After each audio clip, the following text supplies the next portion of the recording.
It's school, but no classes. I'm an ADHD mom of neurospicy kiddos on this journey to help my family thrive and not just survive. And a huge part of that journey has been recognizing that the traditional model of school was a bad fit for my kids.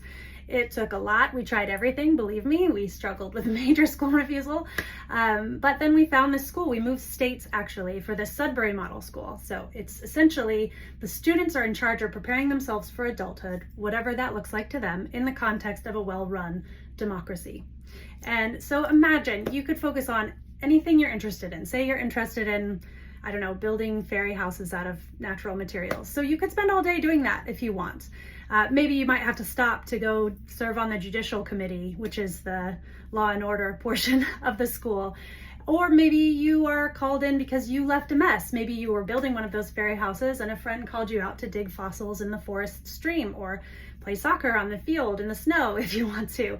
And maybe you left that mess behind and somebody wrote you up for it. So you're gonna have to go face your peers and receive a sentence of, whatever it is. When we were first looking into this model, I had some obvious hesitations.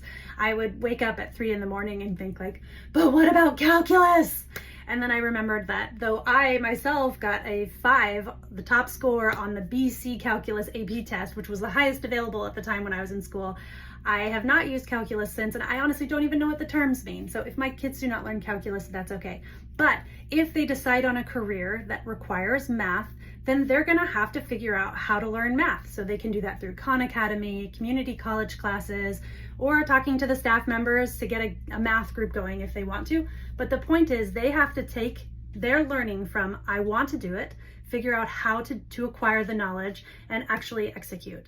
So they leave school with this great ability to make happen whatever they want to happen, within reason, obviously. In the book Free to Learn by Peter Gray, which examines this model through a research lens, he quoted a young woman who was in college after attending a Sudbury school. And she told him that, there were sometimes knowledge gaps, things that she didn't learn that everyone else had, but it was really easy for her to make those up.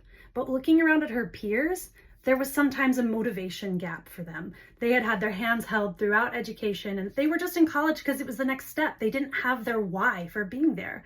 And that motivation gap was much, much harder to overcome. When kids have their why, when they have their reason, that is their real intrinsic motivation to move forward and learn.